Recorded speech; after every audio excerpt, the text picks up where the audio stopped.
Ayyaana shamaa kam jirtu kabajamtoota hordoftoota OTS Elsay channel hundumti keessa nagaa keessanii ana nagaa kiyya waaqeenaa galatu egaan kunoo guyyaa irraa kan ammoo wanta baay'ee isin ajaa'iba wanta sirriitti isin fayyaduu fi baay'ee tokko kan natti toleen isiniif qabadheetti dhufee hanga xumuraatti na waliin ta'uun daawwadhaan isiniin jedha hordoftoota iyya baay'ee tokko isin fayyadaa itti gammadu jedheetti yaada wanta narra isiniif qabadhee dhufe kanatti egaan guyyaa irraa kana kan inni waliin ilaallu kunoo akkuma screen irratti arguudhaaf yaalaa jirtanii imo hanga barbaadanii WhatsAppis ta'ee Facebookis ta'ee applicationii bilbila keessan irraa qabdan kamiiniyyuu amma barbaadan gootanii baay'ifattanii akkaataa itti fayyadamuu dandeessan isinitti agarsiisa jechuudha.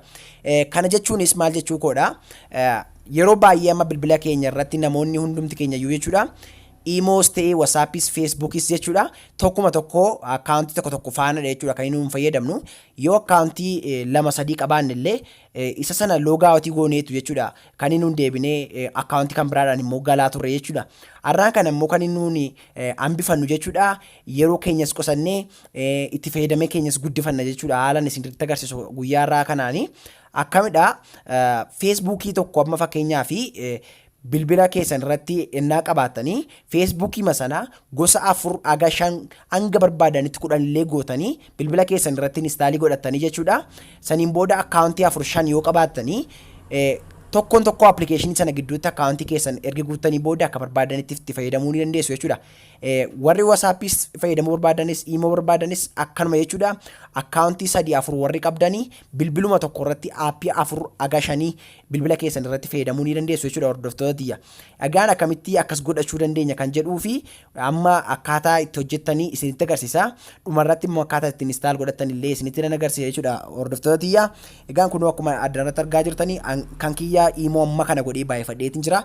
Hundi isaa kunoo fakkii isinitti fakkaatiyaa hundi isaa iyyuu applicationidha inni hojjeta kunoo akkuma argitanii hundi isaa iyyuu hojii garaagaraadha jechuudha kan inni qabu baay'ee tokko kan isin ajaa'ibudha jechuudha hundi isaa iyyuu akkaawuntii mataa isaa qaba jechuudha kunoo bifa kanaatiin bantanii qofaatti itti fayyadamuu ni dandeessu jechuudha.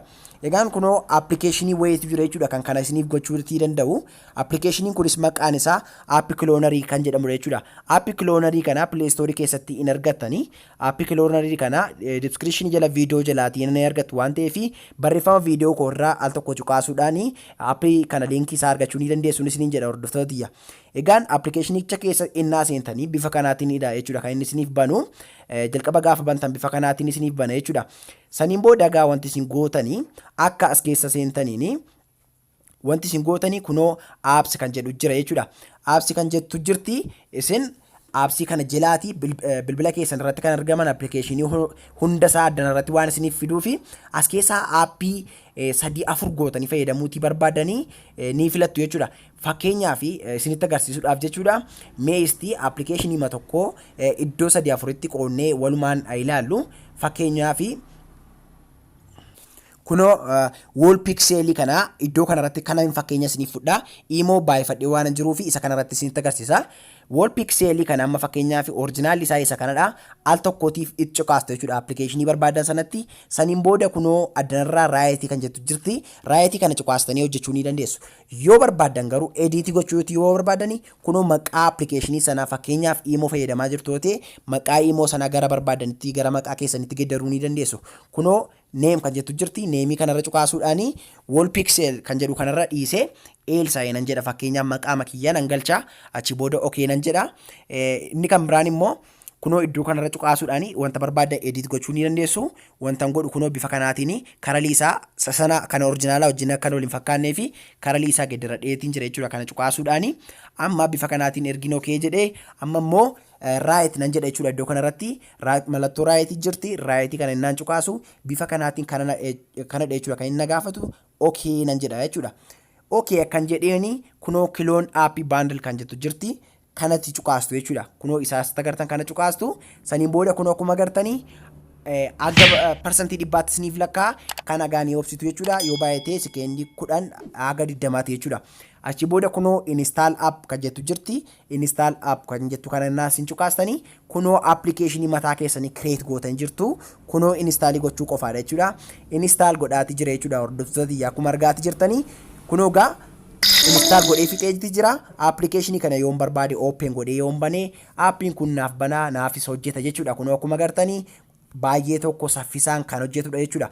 Baay'ee tokko akkuma argitan oriijinaalli isaa bilbila koorraa hojjetaati jira yeroo ammaa kana kunoo akkuma agartanii reefuu keessa nagalchaati jira jechuudha.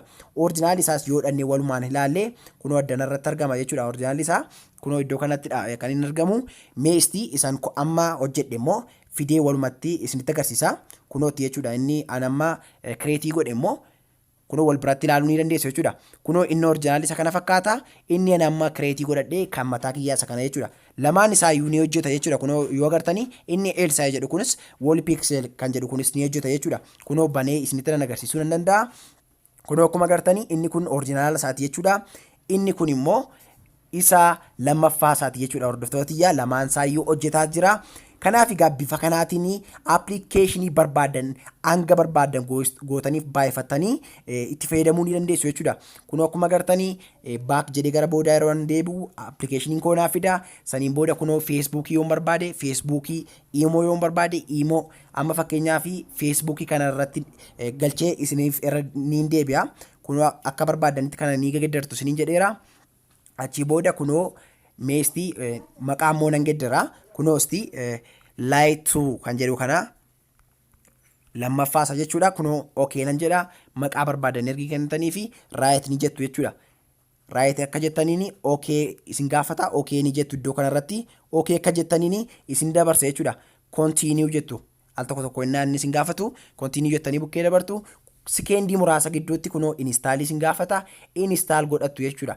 Egaan guyyaa irraati kaastanii namoonni akkaawuntii 5-4 qabaatanii akkam godha jettanii yaaddayina akkaawuntii amma barbaadan yoo qabaatan bilbila keessan irratti aappii barbaadan install gootanii itti fayyadamuu ni dandeessuun isiniin jedha. Kunoo akkuma agartanii feesbuukii an install godhadhee kunoo addana irratti akkuma agartanii egaa feesbuukii baay'eetiin qaba.